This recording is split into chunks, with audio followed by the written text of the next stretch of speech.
People often wonder why Hulk is angry all the time. Well, I gotta tell you, if you had a hunchback like this and a mug like that, would you be happy?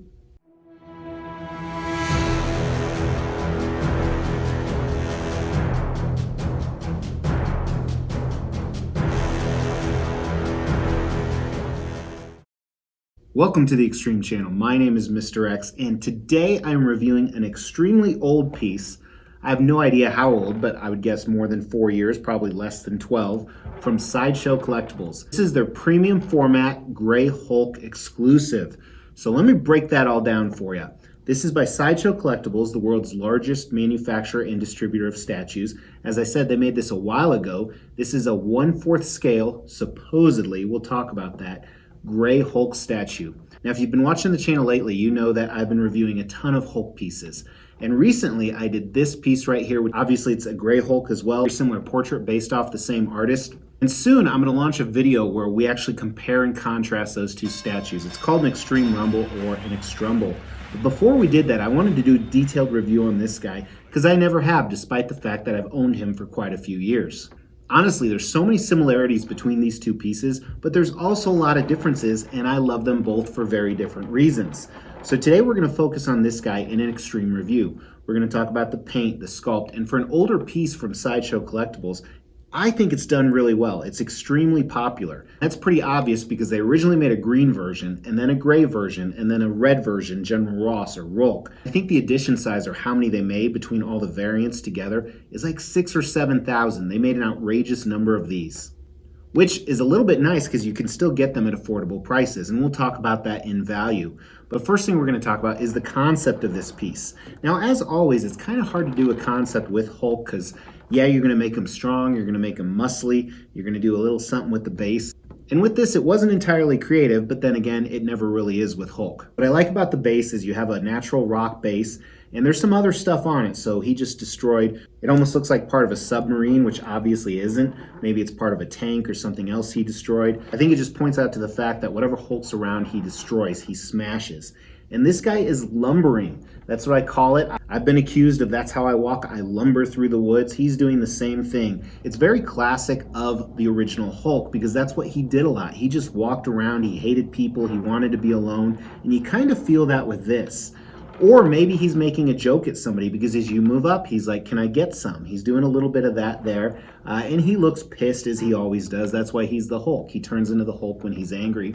This particular piece, you can see he still has his clothes on. It's one of the few Hulk statues that he actually has a shirt. And what's great about this is this shirt is only with the exclusive edition of this statue.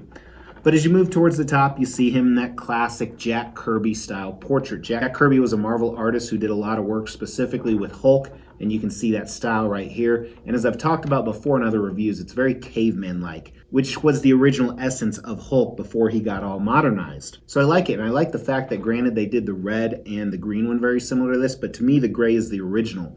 So it has a lot of ties back to that. I like the fact that they did use still a shirt, an optional shirt at that. I think it looks good. It looks different. It's a differentiator between some of the other Hulks I have. But the concept isn't amazingly creative either. This is one of those ones that I'm kind of on the fence. It's between a 3 and a 4 on the extreme scale. And I always go with the lower score, so we'll go ahead and say it's a 3 when it comes to concept. Design, there's really not a lot going on. Now with the green version, there was an exclusive portrait switch out, which they don't have here. It's just this portrait. But it was obviously in the same cast and same mold, so because of that, there is a nasty seam line at the portrait where it attaches. Check this out right here. I think that's a huge negative. Otherwise, Hulk is one piece, and the base is one piece. Now, we talk about 1/4 scale. So a true Hulk is 7 to 10 feet tall, depending on which comic version you're reading. That means if you did the math, and you divided, let's say, 8 feet by 4, it should be 2 feet tall. Now, granted, he's lumbering over a little bit, but depending on how you display him, if this is truly the front, the deepest point is about 21 inches. The widest point on the base is about 12 inches, and then his arms obviously stick out quite a bit more. And the tallest point is probably the hump on his back, is about 20 inches. Now keep in mind he's elevated a little bit, at least an inch or two. He's hunched over, so it's hard to get a true accurate scale. However, if you compare him to almost any other 1/4 scale Hulk made, he's quite a bit smaller. I think it's a big miss on the size of this piece.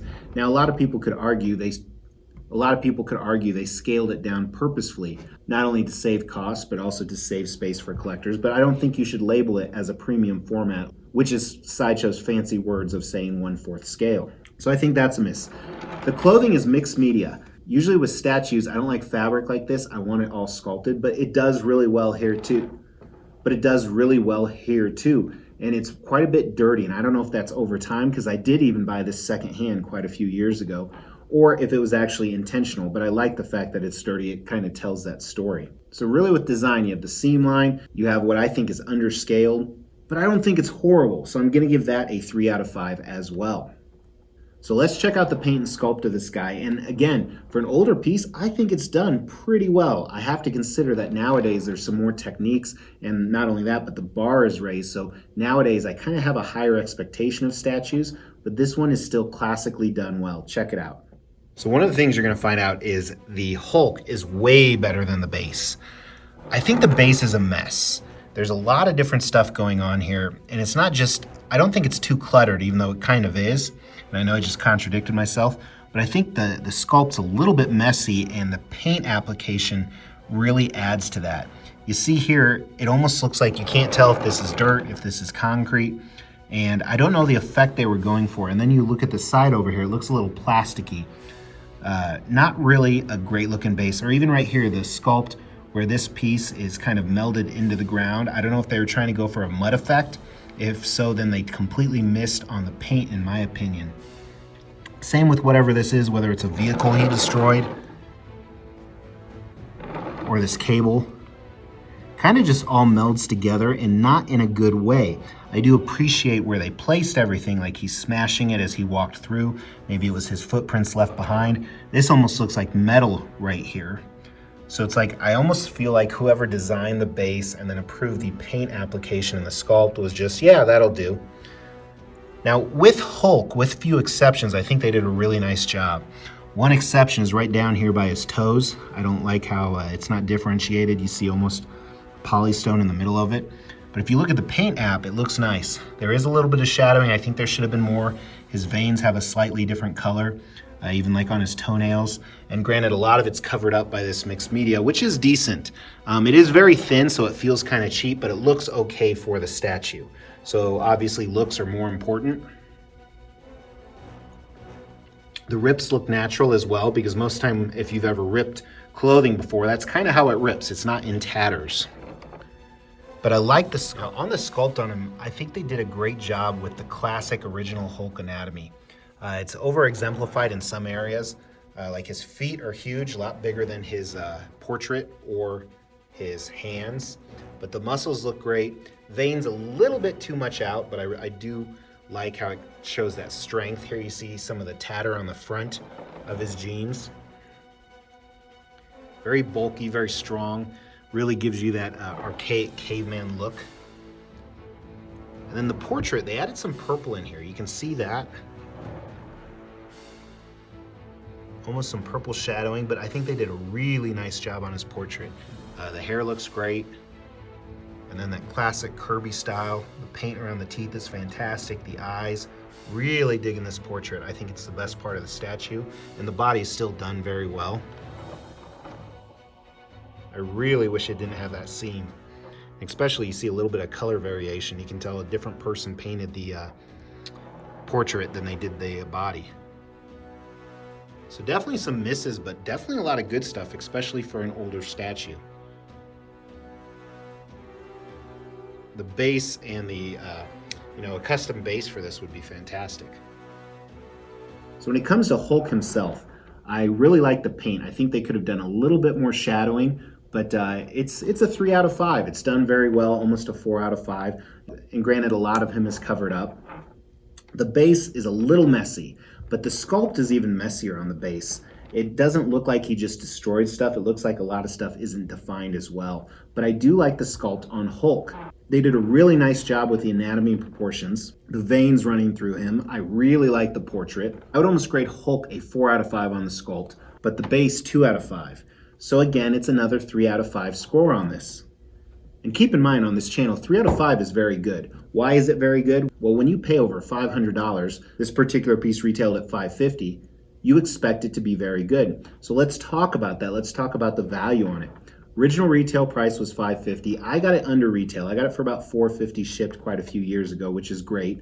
Like I said, there's so much competition when it comes to Hulk. This one's a little bit underscaled. I think at the price I paid, he's a good deal. And even at $550, it's not a bad deal, despite the fact they made a huge edition size. If I had the green one, I would probably say differently because I think they made 2 to 3 times more than that.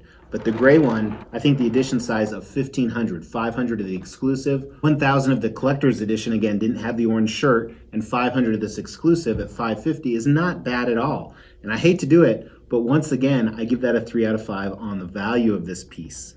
So concept was a 3, design was a 3, paint was a 3, sculpt was a 3, value is a 3. I think it equals 15. Hold that. 15. But I think overall, this is a 3 out of 5 statue. It's really nice. I think if it was scaled properly, because I believe it's not scaled properly and it didn't have that seam line, it would definitely be a 4 out of 5, even possibly a 5 out of 5. But when it comes to Hulk, you want a lot of presence.